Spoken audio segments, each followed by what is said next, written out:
Hey guys, Peter from cyclisthub.com here. Today is the third day of Eurobike 2023. I tested the latest Campagnolo Super Record wireless and spoiler alert, my experience was not too positive. Okay guys, I'm currently at Storck booth and I have this pretty special bike here because it has the Campagnolo Super Record wireless group set on it. And I will be able to ride it. It's prepared. I'm just shooting this video to show you how it looks. The group set has a huge battery at front derailleur. It also has pretty big rear derailleur. The only thing I like about this are the cranks and the use of the premium materials. But I leave it up to if it's worth its price. The new Campagnolo Super Record got rid of the thumb shifters, so you won't find them anymore. And they have these shift levers. You can push the button and it will shift. But yeah, I will test it now and see what my first impression will be. Guys, I'm trying to be as objective as possible. I have nothing against Campagnolo, but the shifting experience was not worth 5,000 and more US dollars. What was the issue? The shifting under pressure was bad, really bad. I expected a much better performance in this area. The chain was hopping from one sprocket to another. The normal shifting during like a normal ride is fine, but not under pressure. And another issue was with these levers, because I'm not used to them, and when you hold the hood like that, I don't know if you can see it, you have to move your finger to be able to shift up or down, so it's not as intuitive as on Shimano and SRAM, for example. Of course, huge thanks to Storck who borrowed me the bike with Campagnolo. This champ is absolute legend. His name is Moritz, and yeah, he made everything possible, so thanks to him. And yeah, again, huge thanks to Storck for borrowing me the bike. I'm currently at Wheeltop stand and they have a world premiere of their wireless shifting. This one is for mountain bikes. I can show you a quick demonstration of how it works. It's not on the level of the high-end group sets like from SRAM and Shimano, but it works. And they also have this road bike group set. Both are 12-speed. This one is the right hood. It works like Shimano. So take a look at the rear mag.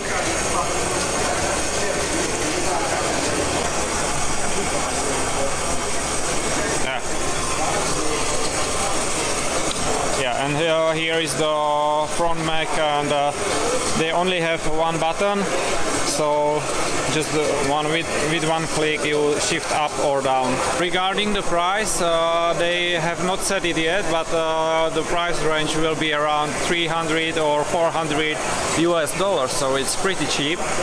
They want to penetrate the market, and so they want to be really aggressive with their pricing. And I also asked about the battery life of this road bike group set, and they told me that it should last about 24,000 shifting. So yeah, I don't know how many times do shift per ride, but yeah, around 24,000 cycles of shifting. The batteries are integrated in the front and the rear mag, so you cannot take them out. And one more thing, the charging is based on the magnetic charging port, so it snaps and you can recharge it. I'm currently standing at Magene booth, and they have an upcoming bike computer. It's not released yet. They should release it within a month or so. And here are some specifications. They expect that it will last about 25 hours. The mapping doesn't work yet. Yeah, it's a demo unit, it's a prototype, so they still have to finish the product. But the responsivity of the display felt good. Now it's a little bit slowish. Yeah, we will see the final product. But another thing I wanted to show you is that they built an ecosystem. So once you connect their bicycle radar to their head unit and to their heart rate sensor, this will vibrate once it detects a car. And also they connected it to the light. So once it detects a car, it starts flashing. So it's pretty clever.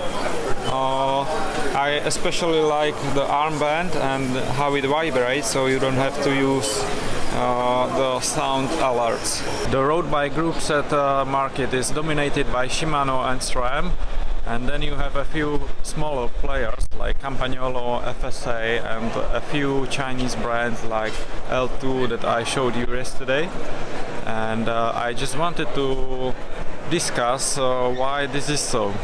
I've asked a champ here at FSA, and a lot of these manufacturers have to follow patterns or they cannot infringe them, so they are limited by the developments that they can make or the technology they can use. So for example, you can see that the front delayer is pretty large compared to Shimano Di2, for example. But it's nice to see that there is some competition coming. I have something for mountain bikers here. This is Nino Schurter Special. It's a bike made for his 34 World Cup victories. It's absolutely gorgeous. And you get goosebumps just by looking at it. I don't know how it is possible that I missed this bike during the first day. This is Mathieu van der Poel Paris-Roubaix bike. It's Canyon Aeroad, of course, with Shimano Dura Ace Di2 and infamously known Shimano power meter. There is never enough beautiful bikes. This is Trek Madone of Mats Pedersen.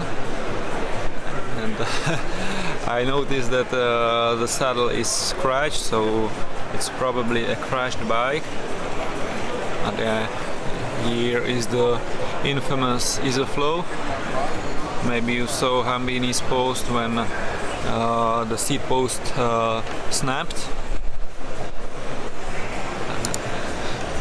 And nice detail, nice golden chain. No, this is not Bini Girmai's bike. This is a bike of Taco van der Hoorn, and I wanted to show you his handlebar. He is famous for riding with these narrow handlebar to be more aero. Yeah, they are super narrow. A few moments ago I've been near the Cube lightning bike of Taco van der Hoorn. This is a bike of Ben Healey, and as you can see, it also has a really narrow handlebar. Let me show you them in a close-up. It's really trendy to look for marginal gains. Yeah, crazy bike.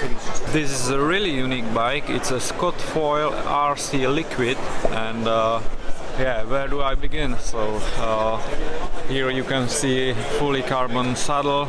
Of course, the bike is fully carbon, and the cranks are made of 3D printed titanium. The chain ring is made by Sturdy Cycles, so it's completely flat, super aero. Here you can see Kogel oversized pulley wheel cover, and this bike is on SRAM Force. The wheels are from Bike Ahead Composites.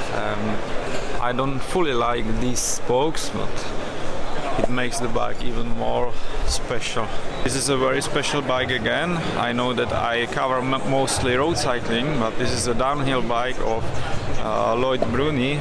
He is a downhill world champion, and you can see the details.